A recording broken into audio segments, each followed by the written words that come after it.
સંગઠન અને મંત્રીમંડળના વિસ્તરણની જે વાતો વહેતી થઈ છે તેમને જોતા હવે ક્યાંક ભાજપના ધારાસભ્યને એવું લાગે છે કે અમે જે અત્યાર સુધી કામ નથી કર્યા એ હવે અમારે કરવા જોઈએ, અમારે અમારા જે કાર્યકર્તાઓ છે તેમને ટકોર પણ કરવી જોઈએ। એટલે આપણે મોરબીમાં પણ જોયું છે, હવે વડોદરામાંથી પણ એક ધારાસભ્ય સામે આવ્યા છે અને પોતાના જે કાર્યકર્તાઓ છે તેમને ટકોર કરી રહ્યા છે કે લોકોએ પોતાની જવાબદારી પૂરી કરી દીધી છે મત આપીને, હવે આપણી જવાબદારી છે તેમના કામ કરવાની। એટલે બધા જ નેતાઓને હવે ક્યાંક બીક છે અને ક્યાંક આશા પણ છે કે જો આપણે સારું કામ કરીશું, સારા આપણા કામો લોકો સુધી પહોંચશે અને લોકો આપણી વાતો કરશે તો ક્યાંક આપણને મંત્રીમંડળ કે સંગઠનમાં સ્થાન પણ મળી શકશે।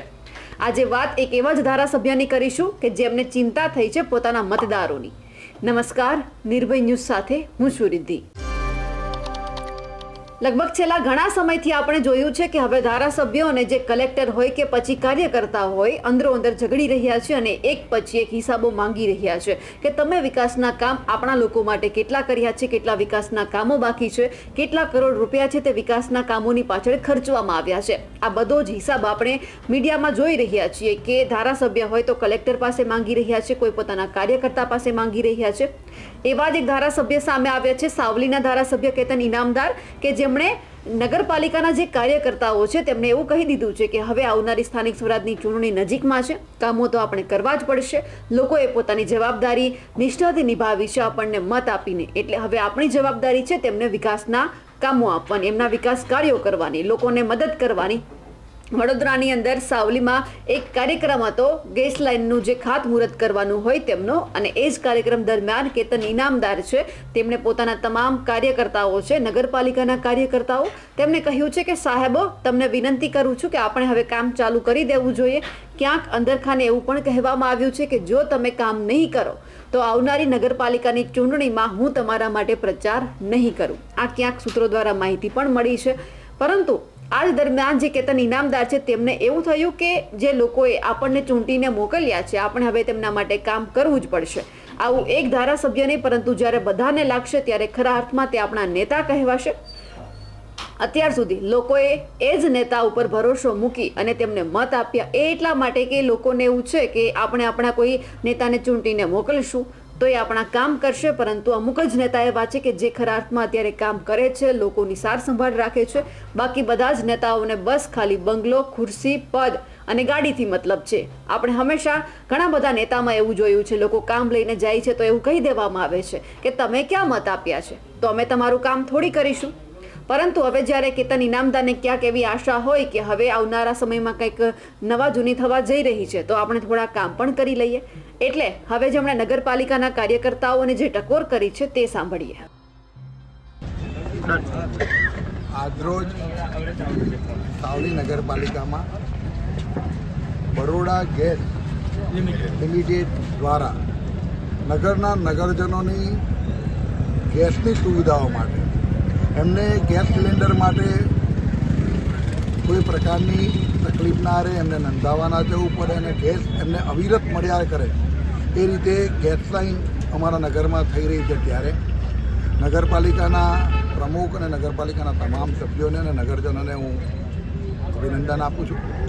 સાથે સાથે નગરની આ જે ગેસ લાઈનની જે કામગીરી છે એમાં આવનારા વર્ષોમાં પણ કોઈને તકલીફ ના પડે ગેસ લાઈનથી, અને એ રીતે 25 વર્ષ ને 30 વર્ષની વસ્તીને ધ્યાનમાં રાખીને એ લોકો ગેસ લાઈન કરે, નગરના ડેવલપમેન્ટને ધ્યાનમાં રાખીને એ લોકો ગેસ લાઈન કરે, એવી પણ એ લોકોને મેં આ પ્રસંગે સૂચના આપી છે। મારો સાવલી નગર, સાવલી તાલુકો, ડેસર તાલુકો અને વડોદરા ગ્રામ્યનો મારો મત વિસ્તાર એટલે સાવલી વિધાનસભા ક્ષેત્ર ખૂબ પ્રગતિના પંથે છે।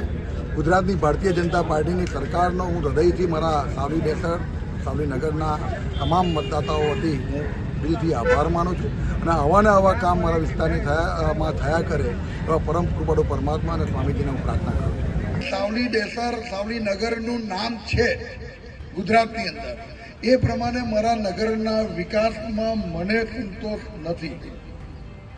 નગરના પ્રાણ પ્રશ્નોની ચિંતા કરવાની વિનંતી કહેવું પડે છે કે નગરના નગરજનોનો સંતોષ એ જ આપણી અહમ ભૂમિકા હોવી જોઈએ। એમાં કોઈ ભાજપ કોંગ્રેસ વાત નથી, કોઈ એમાં ખોટું। આજે મને નગરને કહેવું હતું એટલે સ્ટેજ પર ચડ્યો છું। નગરપાલિકાના સભ્યોના 1 વર્ષ બાકી છે, એમાં વિપુલ તું પણ આવી ગયો ને, એકલા અર્થની જવાબદારી નથી, પેલા ચેતનની નો આપણને ચૂંટીને મોકલ્યા છે એમની સમસ્યાઓનું નિરાકરણ લાવવા માટે. એ કેવી રીતે થાય એ પ્રશ્ન આપણો છે, એમનો નહીં. એટલે ખાસ નગરના તમામ નગરસેવકોને, મારા બધા સાહેબોને વિનંતી કે આપ આગે બઢો, હમ તમારા સાથ હૈ પ્રમુખ સાહેબ. કેતન ઇનામદારે પોતાના નગરપાલિકાના કાર્યકર્તાઓને કહી દીધું છે કે લોકોના જે પ્રશ્નો છે, જે ફરિયાદો છે, તેમનો ઝડપથી નિકાલ કરો, કારણ કે આપણી જવાબદારી છે તેમના કામ કરવાની. હવે એક પછી એક ધારાસભ્ય આ રીતે મેદાનમાં આવે છે, હિસાબ માંગી રહ્યા છે પોતાના અધિકારીઓ પાસે, કાર્યકર્તાઓ પાસે, હવે સારા દેખાવાનો પ્રયત્ન કરી રહ્યા છે. સારું છે, આવું બધા જ ધારાસભ્ય, બધા જ સાંસદો જો કરશે તો ખરા અર્થમાં આપણે જે આપણા મૂલ્ય મત આપ્યો છે એમની ક્યાંક કદર થશે, આપણા કામો પણ થશે. જે આપણાથી કામ નથી થતા એ બધા જ કામ આપણે એમના હિસાબે કરાવવાના છે કે આપણે જેમને મત આપ્યો છે એ સાંસદ, એ ધારાસભ્ય, એ નેતા આપણું કામ કરશે. એટલા માટે આપણે મત આપીએ છીએ. એટલે જો આ તમામ નેતા આપણા મતની આટલી જ કદર કરશે તો આપણને ખરા અર્થમાં એવું ક્યાંક લાગશે કે આપણે આ દેશ છે તે લોકશાહી છે. અમારા અહેવાલને લઈને આપનું શું કહેવું છે કમેન્ટ કરીને ચોક્કસથી જણાવજો. સાથે જ જે રીતે અત્યારે આ તમામ ધારાસભ્યો હવે લોકોના કામ કરવા લાગ્યા છે, લોકોની જે જવાબદારી છે તેમને ક્યાંક સમજી રહ્યા છે, તેમને લઈને આપનું શું કહેવું છે કમેન્ટ કરીને ચોક્કસથી જણાવજો. સાથે જ અમારી નિર્ભય ન્યૂઝ ચેનલને લાઇક, શેર અને સબસ્ક્રાઇબ કરવાનું ભૂલશો નહીં. નમસ્કાર.